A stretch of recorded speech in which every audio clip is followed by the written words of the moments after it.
Hello વિદ્યાર્થી મિત્રો, હું છું સંકેત સર. ધોરણ 10 વિષય સામાજિક વિજ્ઞાન, પાઠ નંબર 4 ભારતનો સાહિત્યિક વારસો, ભાગ નંબર 2. આજે આપણે ભાગ 2 ના અંદર પ્રશ્ન નંબર 3 પ્રાચીન ભારતીય સાહિત્ય તરીકે વૈદિક સાહિત્યનો પરિચય આપો, આ પ્રશ્ન વિશે ચર્ચા કરવાના છીએ. તો સૌથી પહેલા શીખી લઈએ આપણે એ કે પ્રાચીન ભારતીય સાહિત્યમાં જે વૈદિક સાહિત્ય છે એમાં કઈ કઈ બાબતોનો સમાવેશ થાય છે.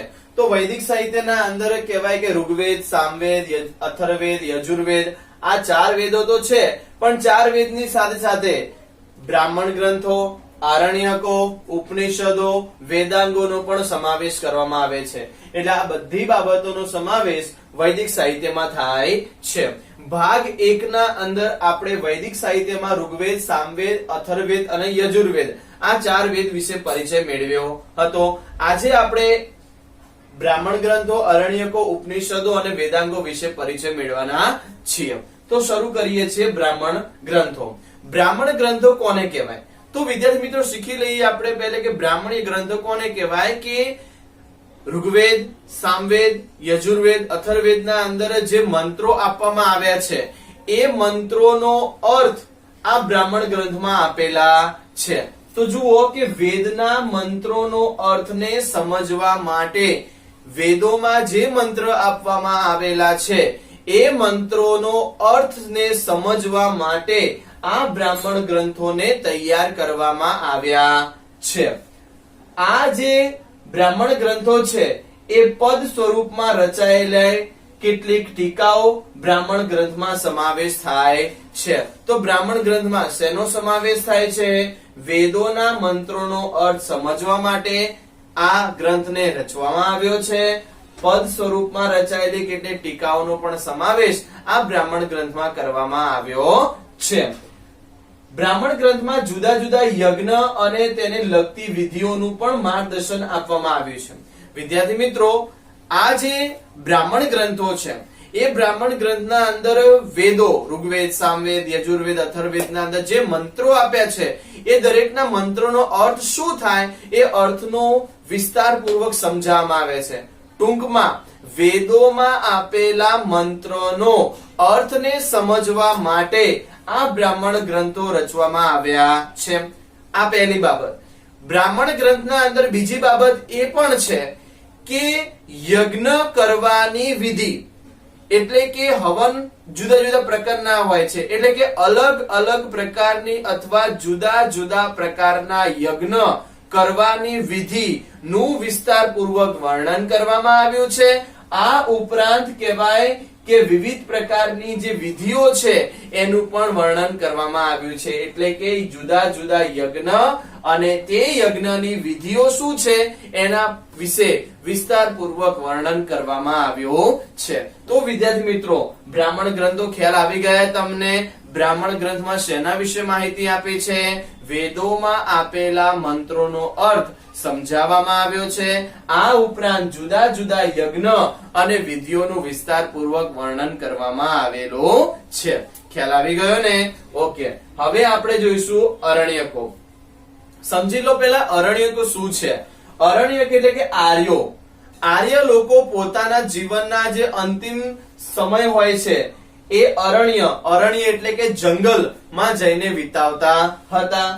વન અથવા અરણ્યમાં આશ્રય બાંધી સતત ચિંતન કરી રચાયેલા તત્વજ્ઞાનથી ભરપૂર એવા સાહિત્યને અરણ્યકો કહેવાય છે.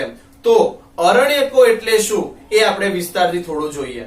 તો સાંભળો કે આર્ય જે લોકો છે એ આર્ય લોકો પોતાના જીવનના જે અંતિમ સમય હોય છે એ અંતિમ સમયના અંદર એ લોકો વન એટલે જંગલમાં જઈને તેઓ રહે છે અને જંગલમાં જ કે વનમાં રહીને આશ્રય બાંધીને સતત ચિંતન અને મનન કરતા હોય છે અને એક અપૂર્વ એવા તત્વ જ્ઞાનની રીતે એ પોતે એક સાહિત્યની રચના કરે છે.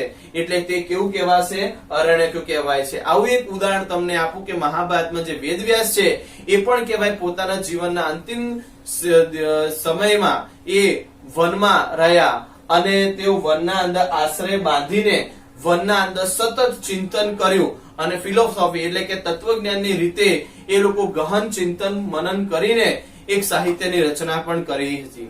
તો ટૂંકમાં આવા સાહિત્યને શું કહેવામાં આવે છે? અરણ્યકો કહેવામાં આવે છે. ફરીથી કહી દે કે અરણ્યકો એટલે શું? અરણ્ય એટલે કે વન.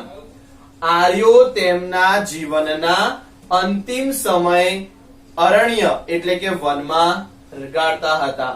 વન અથવા અરણ્યમાં આશ્રય બાંધી સતત ચિંતન કરી રચાયેલા તત્વજ્ઞાનની થી ભરપૂર એવા સાહિત્યને અરણ્યો કહેવામાં આવે છે. તો વિદ્યાર્થી મિત્રો, જે આર્યો લોકો છે એ પોતાના જીવનના અંતિમ સમયગાળા દરમિયાન તેઓ વન અરણ્યમાં રહે છે, આશ્રય બાંધીને રહે છે. સતત ચિંતન અને મનન દ્વારા તત્વજ્ઞાનની રીતે તેઓ એક અપૂર્વ એવા સાહિત્યની રચના કરે છે. એવા સાહિત્યને અરણ્યો કહેવામાં આવે છે. તો અરણ્યો ખ્યાલ આવી ગયો વિદ્યાર્થી મિત્રો. હવે આગળ જોઈશું વેદાંગ. તો વેદાંગ શું છે સમજો કે આ વેદાંગ સાહિત્યમાં કર્મકાંડો ઉપરાંત જ્યોતિષ, વ્યાકરણ અને ખગોળશાસ્ત્રનો પણ સમાવેશ કરવામાં આવે છે. વેદાંગ વેદનો અંગ તરીકે પણ આ ઓળખાય છે. વેદાંગ જે છે એ વેદાંગ સાહિત્યના અંદર કર્મકાંડ, જ્યોતિષશાસ્ત્ર, વ્યાકરણ, ખગોળશાસ્ત્ર આ બધી બાબતોનો પણ સમાવેશ વેદાંગમાં કરવામાં આવ્યો છે. વેદાંગ સાહિત્યમાં શેનો સમાવેશ કરવામાં આવ્યો છે? કર્મકાંડ, જ્યોતિષ, વ્યાકરણ અને ખગોળનો પણ સમાવેશ કરવામાં આવ્યો છે. વેદાંગ ખ્યાલ આવી ગયો. હવે આગળ આપણે જોઈશું ઉપનિષદ.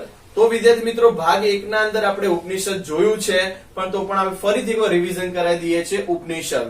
તો વિદ્યાર્થી મિત્રો, વૈદિક સાહિત્યના અંદર 4 વેદો ઋગ્વેદ, સામવેદ, અથર્વવેદ, યજુર્વેદ ની સાથે સાથે આપણે બ્રાહ્મણ ગ્રંથો, અરણ્ય ગ્રંથો અને વેદાંગ વિશે પરિચય મેળવ્યો. હવે આપણે જોઈશું ઉપનિષદો કે ઉપનિષદ શું છે. તો સમજી લો કે ઉપનિષદ ખાસ કરીને ભારતીય દાર્શનિક સાહિત્ય ગણવામાં આવે છે.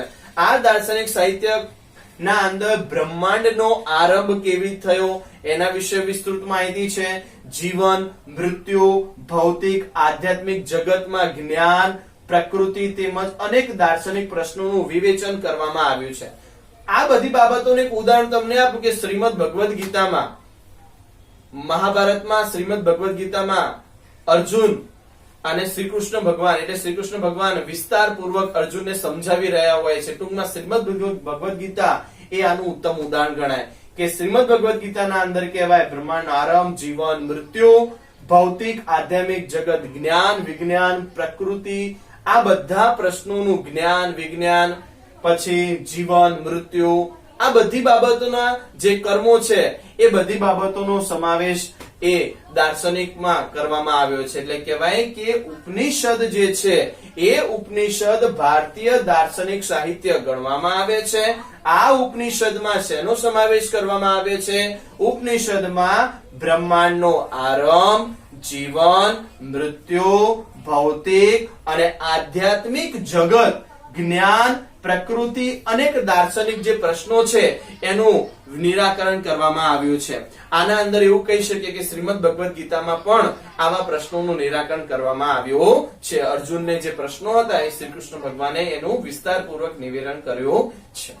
તો આ ખ્યાલ આવ્યો. હવે આગળનો મુદ્દો જુઓ કે બૃહદારણ્ય અને છંદોગ્ય પ્રારંભિક ઉપનિષદ છે. તો અહીં જે ઉપનિષદની વાત કરવામાં આવી એ ઉપનિષદોના અંદર શરૂઆતના એટલે કે પ્રારંભિક 2 ઉપનિષદ ગણવામાં આવે છે. પ્રારંભિક એટલે શરૂઆતના કયા 2 ઉપનિષદો ગણાય છે? તો બૃહદારણ્ય ગ્રંથ અને છંદો પ્રારંભિક આ ઉપનિષદ. કયા 2 ઉપનિષદ? બૃહદારણ્યક અને છંદોગ્ય આ 2 પ્રારંભિક ઉપનિષદ ગણવામાં આવે છે. આ જે ઉપનિષદ હોય છે એ ઉપનિષદ કેવા સ્વરૂપમાં હોય છે? સંવાદ સ્વરૂપમાં રહેલા હોય છે, જેમાં એક વ્યક્તિ કહે છે અને બીજો સાંભળે છે. ઉદાહરણ તમને આનું પણ એક આપી દઉં કે શ્રીમદ ભગવદ ગીતાના અંદર કહેવાય છે કે અર્જુન ને જે પ્રશ્નો હોય છે એ પ્રશ્નો શ્રી કૃષ્ણ ભગવાન એનું સમાધાન કરે છે. એટલે અર્જુન પ્રશ્ન પૂછે છે અને શ્રી કૃષ્ણ ભગવાન એનો વિસ્તારપૂર્વક જવાબ આપે છે. અર્જુન પ્રશ્ન પૂછે છે, શ્રી કૃષ્ણ જવાબ આપે છે. ટૂંકમાં કહેવાનો મતલબ એમ છે કે ઉપનિષદો જે છે એ સંવાદ સ્વરૂપમાં આપણને જોવા મળે છે. આ અહીં જે ઉપનિષદો આપે છે એ કુલ ઉપનિષદોની સંખ્યા પણ તમને પરીક્ષાના અંદર પૂછાય છે. યાદ રાખવા જો પ્રશ્ન કે ઉપનિષદો કુલ કેટલા છે તો 108 ઉપનિષદો જોવા મળે છે.